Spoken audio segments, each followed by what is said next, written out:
పల్లె జాతర కొత్త జంట అల్లరి. సన్నివేశం 1. జాతరలోకి బయల్దేరిన జంట. పల్లెటూరిలో పెద్ద దేవాలయం. జాతర రోజున ఊరు మొత్తం రంగుల్తో కళకళలాడుతోంది. వీధులు పూలతో అలంకరించి చుట్టూ గోలగోల. రామ్, అరుణ ఇద్దరూ కొత్త బట్టలు వేసుకొని ఇంటి పెద్దలతో కలిసి జాతరకు బయల్దేరారు. రామ్ అల్లరి చేస్తూ, అరుణా, ఈరోజు అందరూ మనిద్దరినే చూసేలా ఉన్నారు. జాగ్రత్తగా ఉండాలి, లేదంటే నేను నీకోసం జాతరలో కబడ్డీ ఆడేస్తాను అని అన్నాడు.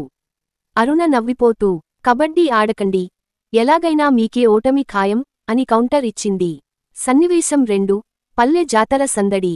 జాతరలో పెద్ద ఊరేగింపు మొదలైంది. గొంగడి మేళాలు, డప్పులు, హారతులు, చుట్టూ పండగ వాతావరణం. రామ్ అరుణ చేతిని పట్టుకొని జనసంద్రంలో నడిపిస్తూ, ఈ జనంలో నువ్వు తప్పిపోతే నేను ఒంటరిగా మిగిలిపోతాను, కాని నా గుండె మాత్రం నీ వెంటే ఉంటుంది అని మెల్లగా అన్నాడు. అరుణ చెక్కిళ్ళు ఎర్రబడ్డాయి. చాలా మురిసిపోయింది. తన భర్త చేయిని గట్టిగా పట్టుకొని జాతరలో నడవసాగారు. సన్నివేశం 3. ఊరేగింపులో చిన్న అల్లరి. జాతరలో ఆటపాటలు మొదలయ్యాయి. ఓ పెద్దవాడు కొత్త జంటలతో చిన్నపాటి ఆట ఆడించాడు. ఆట, కోడలు కళ్ళు కట్టుకొని భర్తను గుర్తించాలి. అరుణ కళ్లకు గంత కట్టారు. రామ్ పక్కనే నిలబడ్డాడు. ఆమె ఒక్కసారిగా ముందుకు వచ్చి రామ్ చేతిని పట్టుకుంది. ఇది నా రామ్ గారే అని గట్టిగా చెప్పింది. అందరూ చప్పట్లతో నవ్వారు. రామ్ గర్వంగా, ఇది నాకే కాదు, అందరికీ సాక్ష్యం. నా భార్య కళ్ళు మూసుకున్నా నా హృదయం మాత్రం గుర్తిస్తుంది అని అన్నాడు. సన్నివేశం 4. జాతర జ్ఞాపకం. బజారులో రామ్ అరుణకి మంచి రంగు రంగుల గాజుల సెట్ కొని ఆమెకు ఇచ్చాడు. ఈ గాజుల శబ్దం ఎప్పుడూ నా జీవితంలో వినిపించాలి అని అన్నాడు.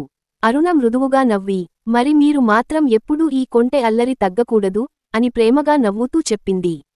రామ్ వెంటనే, అయితే మన జీవితం ఒక జాతరలా ఉంటుంది, ఎప్పుడూ నవ్వులు, సరదా, రొమాన్స్తో అని అన్నాడు.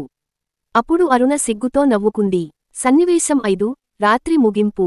జాతర ముగిసి ఇంటికి చేరుకున్నాక అరుణ గాజులు వేసుకొని రామ్ ముందు చేతులు చూపింది. గాజుల శబ్దం వినిపించగానే రామ్ మెల్లగా చెప్పాడు, ఈ శబ్దం వినిపిస్తే నువ్వు నా దగ్గర ఉన్నావనే నాకర్థం.